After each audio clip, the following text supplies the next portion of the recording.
Hi, this is Scott Garibay, and today we're going to talk about Dungeons & Dragons Honor Among Thieves. Warning, spoiler warning, this content contains spoilers for Dungeons & Dragons Honor Among Thieves. Okay, here we go. Alright, so today what I want to talk about is Holga Kilgore's romantic relationship with Marleman, okay? And the lessons that are being taught by... specifically by Daly and Goldstein.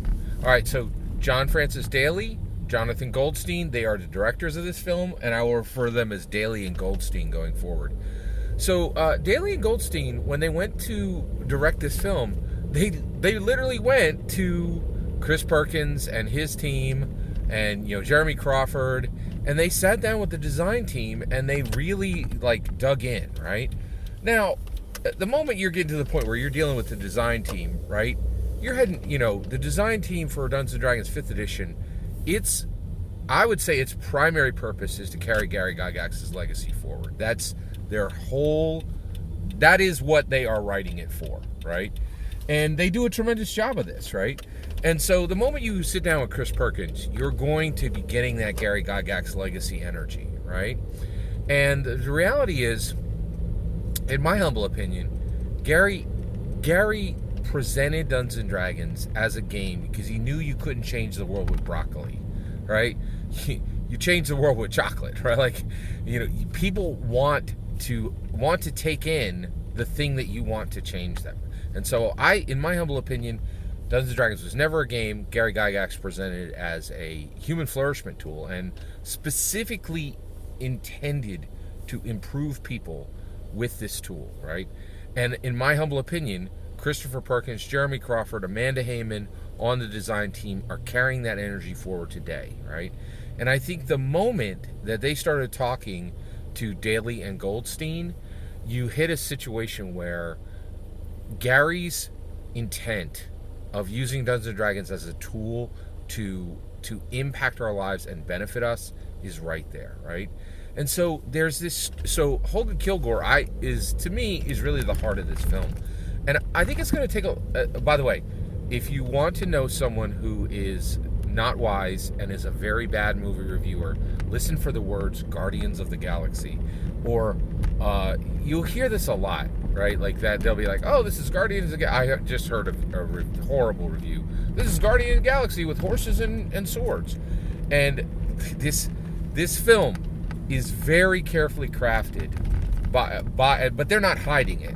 Daly and Goldstein are saying flat out, if you're a Dungeons & Dragons fan, you're going to walk away with this with more than a regular muggle. They're not using that term. Who doesn't know Dungeons & Dragons? If you don't know Dungeons & Dragons, you're going to think this is a normal action humor movie. It's not even remotely that. It has massively deep meaning. And there are multiple serious morality questions in this. They sat down. They looked at alignment. They looked at everything Dungeons & Dragons is, right? So Holga Kilgore has this relationship with Marleman. Marleman is her ex-husband. So on their adventure, she asks Ed Gandharvis to take a side detour. She waits until the point in their adventure where she's like, you know what? We're going to be close to where my ex-husband lives. I want to stop and I want to visit him. And he's like, that's a bad idea. You should not do that, right?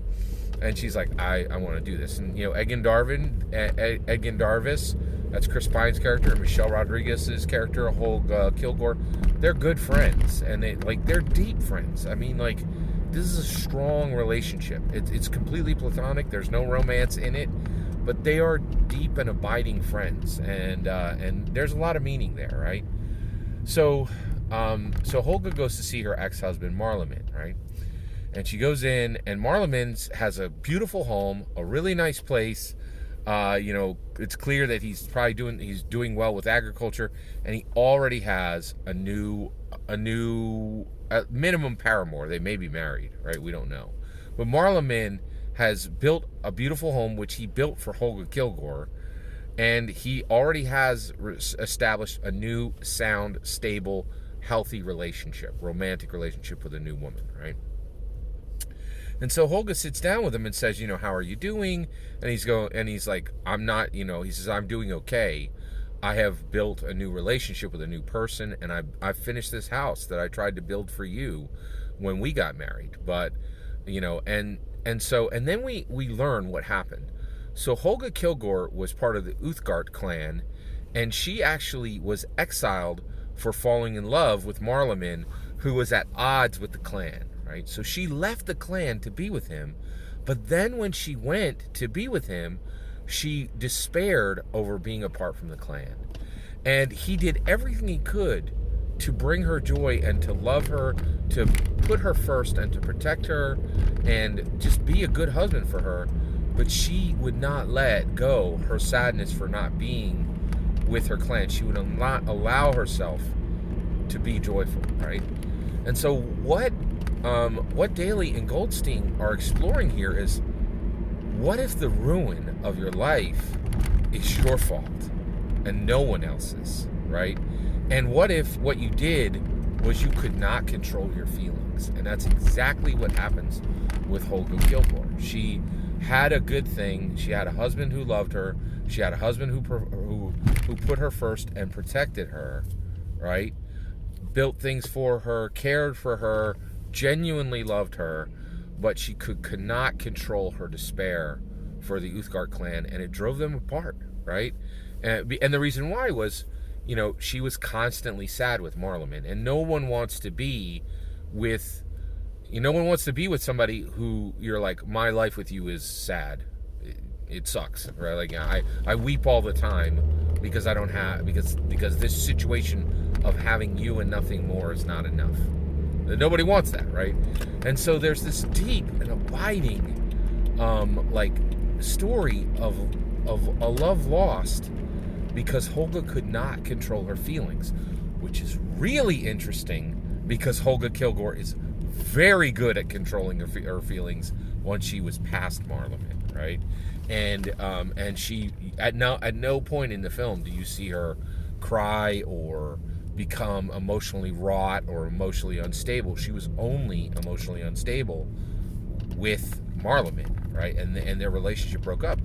This is an incredibly complex and very nuanced and beautiful look at a romantic relationship between Marleman and Holga Kilgore, and it is exactly, in my humble opinion, Dungeons & Dragons Honor Among Thieves is carrying on a strong tradition of looking like a simple, humorous, fun thing when it is actually a deeply involved, deeply intricate, deeply sophisticated story about identity and human narrative, right?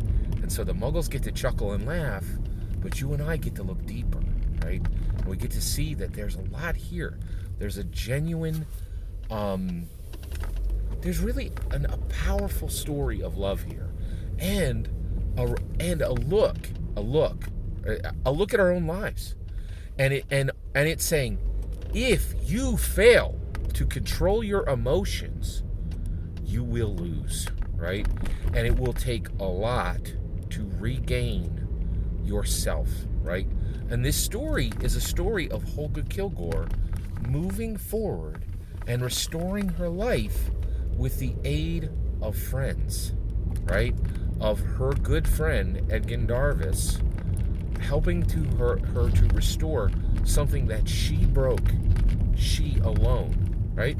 And this is an incredibly powerful look at a human life that was set to ruin because one person could not control their emotions, right? And then the path they bring back to restore their humanity, to restore their joy. It's a beautiful, stunning story. And all the chuckleheads out there are missing it. They're like, oh, this is Guardians of the Galaxy with horses and swords. There's nothing to learn from Guardians of the Galaxy. There is powerful lessons to learn from this film. Because, actually, Chris Pine said this. He said, Daly and Goldstein composed a symphony of actors and actresses to create this. And it is phenomenal. It is truly the best film I have ever seen in my life. It has replaced Star Wars in my heart. It has replaced Harry Potter in my heart. This is my new my favorite new cinematic universe by far, because it's firing on cylinders. And I can tell you right now, Star Wars and Harry Potter are sputtering. Star Trek is gone. DC is gone. Where are you going to go? This is it. Every single word of that is my humble opinion. What's important is when I get to hear your humble opinion when you get in the comments and send your traffic. Please consider liking, subscribing, and have a wonderful millennium.